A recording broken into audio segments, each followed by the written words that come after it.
Hello guys, welcome to Unniyettan'sLyf. അപ്പോൾ നമ്മൾ കുറേ നാളത്തെ ഇടവേളയ്ക്ക് ശേഷം പുനലൂർ മൂവാറ്റുപുഴ ഹൈവേയുടെ ഏറ്റവും പുതിയ അപ്ഡേഷൻ അപ്ലോഡ് ചെയ്യുകയാണ്. അതായത് നമ്മൾ കുറേ നാളത്തെ മുമ്പ് വരെ പൊൻകുന്നം ഭാഗത്തിൻ്റെ കുറേ പേര് ചോദിച്ചായിരുന്നു. അപ്പം പൊൻകുന്നം തൊട്ട് മണിമല വരെയുള്ള ഒരു വീഡിയോ ആണ് എടുത്തത്. അപ്പോൾ ഈ വീഡിയോ മൊത്തത്തിൽ അത്യാവശ്യം ലെങ്തിയാണ്. മാത്രമല്ല, ഇപ്പം ഈ വെള്ളപ്പൊക്കം കഴിഞ്ഞപ്പോൾ ആ വെള്ളപ്പൊക്കത്തിൻ്റെ കുറേ ഭാഗങ്ങളും കൂടെ നമ്മൾ ഉൾപ്പെടുത്താമെന്നുദ്ദേശിച്ചാണ് ഇപ്പോൾ ഈ വീഡിയോ ഇടുന്നത്. അപ്പം അതുകൊണ്ട് തന്നെ രണ്ട് പാർട്ടായിട്ടാണ് ഇടുന്നത്.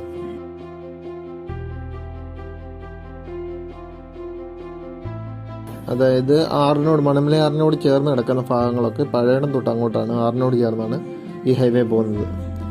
അപ്പോൾ നമ്മൾ പൊൻകുന്നത്ത് നിന്ന് ഇറങ്ങി തുടങ്ങി. അപ്പം നല്ലൊരു കയറ്റമായിരുന്നു ഇവിടം. അത് ശരിക്കും ഒത്തിരി ഒതുക്കിയിട്ടുണ്ട്. വളവുകളാണേലും കുറേയൊക്കെ നൂർത്തിട്ടുണ്ട്. എന്നാലും ഇപ്പോഴും പൂർണ്ണമായിട്ടും അങ്ങ് നൂർത്തിട്ടില്ല. നൂർക്കാൻ പറ്റത്തില്ലാത്തതായിരിക്കാം. ഇതിൽ നൂർക്കാൻ പറ്റുമെന്നുമുണ്ട്, പറ്റത്തില്ല എന്നും നമുക്ക് ഓരോരുത്തർക്കും ഓരോ കാണും. പക്ഷെ അതിൻ്റെ സാങ്കേതിക വിഷയങ്ങളെ കുറിച്ച് പറയാൻ അറിയാത്തതുകൊണ്ട് ഒരു പക്ഷേ നൂർക്കാൻ സാധിക്കില്ലായിരിക്കും. എന്നാലും അത്യാവശ്യം നൂർത്തിട്ടുമുണ്ട്. എത്രയും ഈ കയറ്റം നന്നായിട്ട് കുറച്ചിട്ടുണ്ട്. റോഡിൻ്റെ ഇരുവശങ്ങളിലും ഏകദേശം പണിയെല്ലാം തീർന്നു. ബാരിക്കേഡുകളും എല്ലാം വെച്ചു, വരകളെല്ലാം വരച്ച് അത്യാവശ്യം റോഡ് പണി ഏകദേശം തീർന്നു കിടക്കുന്ന ഭാഗമാണ്. ഏറ്റവും കൂടുതൽ വളവുകളും അതുപോലെ കയറ്റവുമുള്ളൊരു ഭാഗമാണ് ഈ പൊൻകുന്നത്തു നിന്ന് ഇറങ്ങി മണമലയിലോട്ട് ഇറങ്ങുന്ന ഈ ഭാഗം. ഒത്തിരി അപകട സാധ്യതകളുണ്ട്.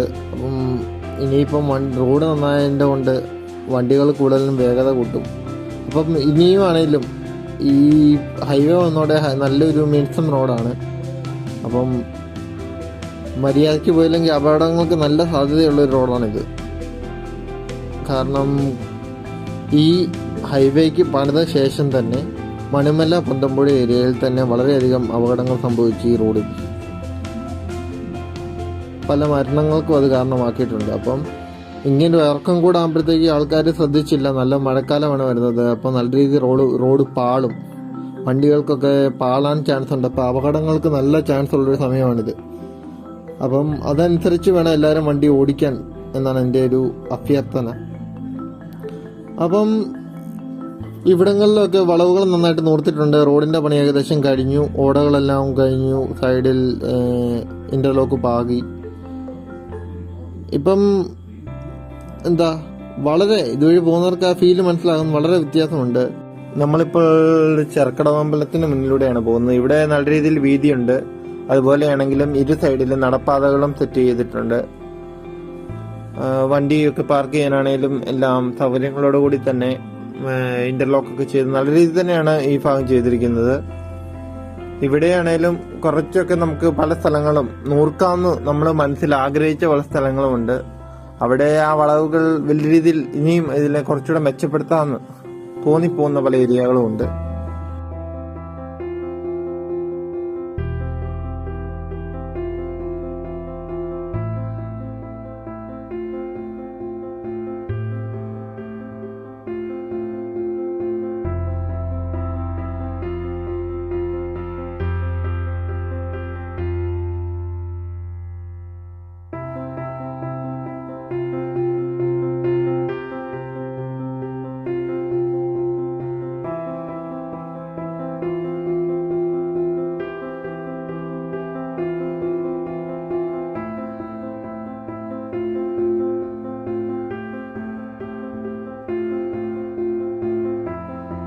ഇപ്പോൾ നമ്മളിപ്പം കത്തിലാങ്കപ്പടി എത്തിയിരിക്കുകയാണ്. ഞാൻ മുമ്പും പറഞ്ഞിട്ടുണ്ട്, ഇവിടെ വളവ് നൂർത്തതിനെ പറ്റി വളരെയധികം പ്രതിഷേധങ്ങളാണ് ഉയർന്നേക്കുന്നത്. കാരണം ഇവിടെ വളവ് നൂർക്കുമായിരുന്നോ വളവ് കൂട്ടുമായിരുന്നോ എന്നറിയില്ല. നമ്മളൊരു മോട്ടോ റൈസിങ്ങിനൊക്കെ പോകുന്ന ഒരു ട്രാക്ക് പോലെയാണ് ഇവിടുത്തെ വളവ്. നല്ല ഒരു കർവാണ്.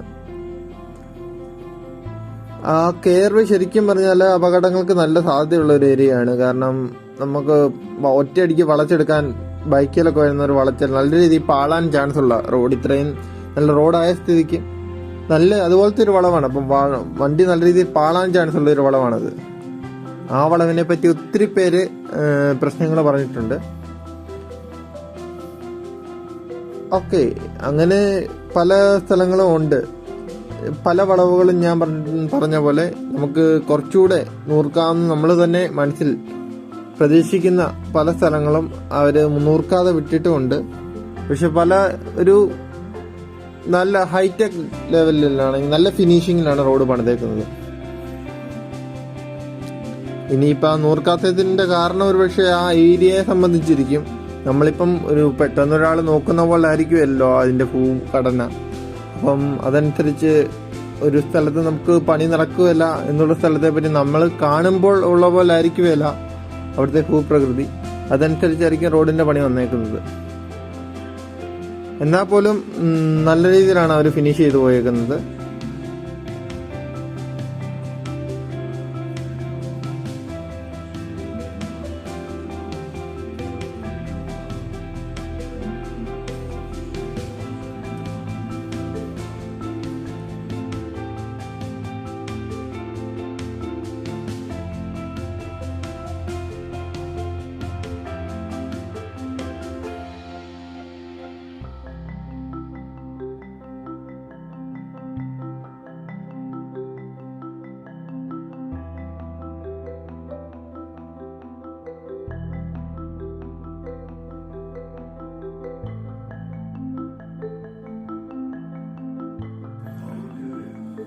നമ്മൾ ചെറുവള്ളി പഴയടം കഴിഞ്ഞ് കയറി വരുമ്പോൾ വളരെ വലിയൊരു കയറ്റമാണിത്.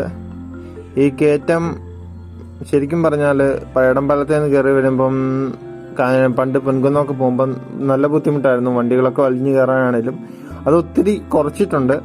ഇപ്പം ഇതുവഴി പോകാൻ നല്ലൊരു ഹൈ റേഞ്ച് ഏരിയയിലൂടെ പോകുന്നൊരു ഫീലാണ്. സൈഡിലേക്കുള്ള വ്യൂ ഒക്കെ ആണെങ്കിലും നല്ല രീതിയിൽ കുറച്ചിട്ടുണ്ട്. നല്ല വീതിക്കാണ്, നല്ല സുന്ദരമായാണ് ഈ റോഡ് പണിത് പോയിരിക്കുന്നത്. അപ്പോൾ നമ്മളിപ്പോൾ ഏകദേശം പഴയടം എത്താറായി.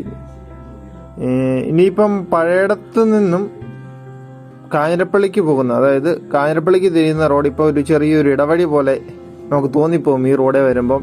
നോർമലി വരുന്ന ഒരാൾക്ക് അത് ശ്രദ്ധിക്കുക പോലും ഒരുപക്ഷെ ചെയ്യുകയില്ല. അതുപോലെയാണ് ഇപ്പോൾ ആ റോഡായി പോയിരിക്കുന്നത്. ഇവിടെ നല്ലൊരു വളവുണ്ടായിരുന്നു. ആ വളവ് നമുക്ക് കാണാം, ഒരു ഇടവഴി പോലെ സൈഡിലേക്ക് കിടക്കുന്ന കാണാം. അത് നൂർത്തു. ഇപ്പം നമ്മൾ പഴയടത്താണ്. അപ്പം പഴയടത്ത് നിന്ന് ഇനി മുന്നോട്ട് വേറൊരു വീഡിയോ ആയിട്ട് ഇടാം.